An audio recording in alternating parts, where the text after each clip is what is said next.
Reporters from Lagos arrived in vans, cameras flashing, shouting questions. Even BBC Africa picked it up. Within hours, her story was on international news. Nigerian woman with mysterious pregnancy goes into labor after months of supernatural symptoms. But Tunde didn't care about the headlines. His world was falling apart inside that small house. Moyo screamed in agony, clutching her belly as the midwife tried to calm her. "Push, my daughter, push!" the woman cried. But each time Moyo pushed, a strange sound came from her stomach, like a hiss mixed with thunder. The whole house shook. The doctor from the city, Dr. Bello, arrived, just in time, sweating from the heat and tension. "Everyone out," he ordered, but no one moved. "I said out," he shouted. He shouted again. Tunde refused to leave. "That's my wife, doctor. I am not leaving her."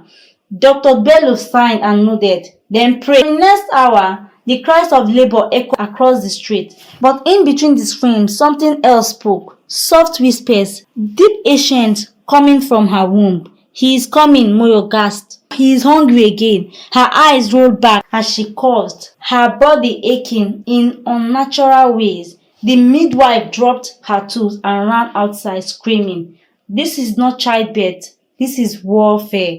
Dr. Bello tried to stay calm, but his hands trembled as he knew the ultrasound screen flicker. The heartbeat wasn't one, it was two, no, three, beating in perfect unison, forming a pattern like a chant.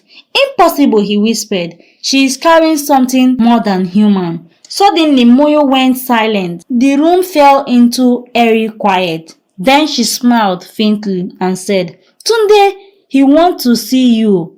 "Who?" Tunde stammered, kneeling beside her. "Our child," she whispered. "He said you must forgive your father before he comes out." "Moyo, my father is gone. He is here," she said softly, pointing behind him. Slowly Tunde turned, and there in the corner of the room stood a faint shadow of a man. His father, the same eyes, the same frame, only darker, transparent like mist. "My son," the voice said gently, "the child she carries is the bridge between what was and what will be." "Don't fear," Tunde collapsed, trembling. As the shadow vanished, Moyo screamed again, louder this time, and something wet and green spat across the sheet. Dr. Bello gasped. "That's not blood," he said. The fluid was bright, green, glowing faintly. Then came another contraction. "Push!" she shouted, but Moyo only laughed through her tears. "He is already out," she whispered. And then silence. Everyone froze. The baby wasn't crying. For a terrifying moment, the world stopped. But when Dr. Bello lifted the newborn, everyone gasped. It was a boy, perfect human looking, except for one thing, his eyes. They were bright green, like fresh grass after rain. The baby blinked once, twice, then smiled. Not cried, smiled. Tunde stared speechlessly as Moyo reached out weakly and held the child. "See," she said softly, "he is beautiful," but her voice fading. "Moyo," Tunde whispered, tears streaming down his face. "Stay with me, please." She smiled again, touching his cheek. "Take care of him, Tunde. He will change everything." "No, no, don't say that. Promise me, I promise." And with that, she took one deep breath, looked at her baby one last time and went still.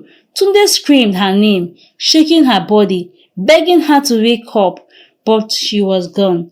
The doctor covered her face, whispering a prayer. Outside, thunder rumbled across the sky, and for a brief moment it rained. Not water, but green mist, like the earth itself was mourning. News spread across the world that day. Woman who dies giving birth to a mysterious child. Scientists flew in from everywhere. They wanted to study the boy, but Tunde refused. "No one touches my son," he said firmly. Years later, the boy grew fast. Too fast. By the age of 5, he could make plants grow just by touching them. By the age of 10, scientists began calling him the green child. He became a global mystery, a symbol of nature rebirth, and a reminder of the woman who sacrificed everything to bring him into the world. But Tunde knew one truth. The world didn't. Every night when his son slept, he could hear a faint whisper from the garden. "Feed me, Mama," the voice said, and every morning the grass in the backyard grew taller than before, bending gently towards the boy's window.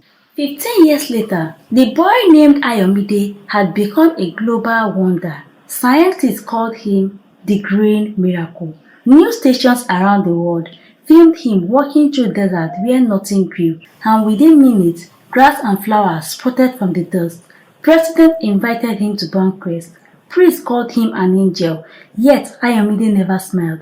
He lived quietly with his father in a small green-painted house at the edge of Ibadan, where every tree bent slightly towards their roof as though listening to something sacred. Every year on the anniversary of Moyo's death, the air around their home turned greenish and the sky would rain softly. Only above their compound, the neighbors said it was a blessing. Tunde knew better. It was a reminder. That night, Ayomide came to his father's room. "Baba," he said, his voice calm and deep for a 15-year-old. "It's time." Tunde frowned. "Time for what, my son?" "Time to finish Mama's promise." Tunde's heart raced. He had heard that phrase before. Moyo's last word before she died. "What promise?" he whispered. Ayomide smiled gently, the same smile his mother had. She didn't eat grass because she was cursed. She ate it because she carried the seed of the world. He turned to the window, and as he raised his hand, the trees outside bent lower, almost kneeling. "The earth chose her," he continued softly, "and now it calls me." Suddenly, thunder boomed. The light flickered, and the walls began to hum with vibration. Tunde rushed to hold his son, but Ayomide's skin shimmered faintly green. "No!" Tunde cried. "You can't leave me too." "I am not leaving you, Baba," Ayomide said, placing his hand under his father's chest. "You will always feel me in the wind, the grass and the rain, but the world is dying, and Mama's gift was meant to heal it." Tears rolled down Tunde's cheeks. "You are just a boy." "No," Ayomide whispered. "I am the bridge." The ground outside split open, not violently, but gracefully, like the earth itself was opening a door. Roots and vines crept into the room, wrapping around Ayomide's feet. "Don't be afraid," he said. "Mama is waiting." Tunde fell to his knees, clutching his son's hand as it began to glow brighter and brighter. "Please, my son, don't go." Ayomide looked back one last time and said, "I love you, Baba. Tell them the grass was never a curse. It was life itself." And with that, his body dissolved into a burst of light that flowed through the veins and vanished into the soil. The house went still. The silence that followed was deafening. The next morning, something extraordinary happened. Grass began to grow in the Sahara Desert. Rivers that had dried up for decades started to flow again. Countries that had suffered from famine suddenly saw crops sprouting overnight. The United Nations called it the Green Dawn. Scientists couldn't explain it, but every plant carried a faint green glow that matched the color of Ayomide's eyes. Tunde sat under the mango tree behind his house, staring at the empty spot where his son had vanished. He hadn't eaten or slept for days. Then one evening, as the sun set, he felt a soft breeze. The grass around him swayed gently, and a voice whispered in the air, "Thank you, Baba." Tunde smiled through his tears. "You kept your promise, my son." Years passed, and the world grew greener, purer. People began to tell the story of a woman who ate grass so the earth could live again.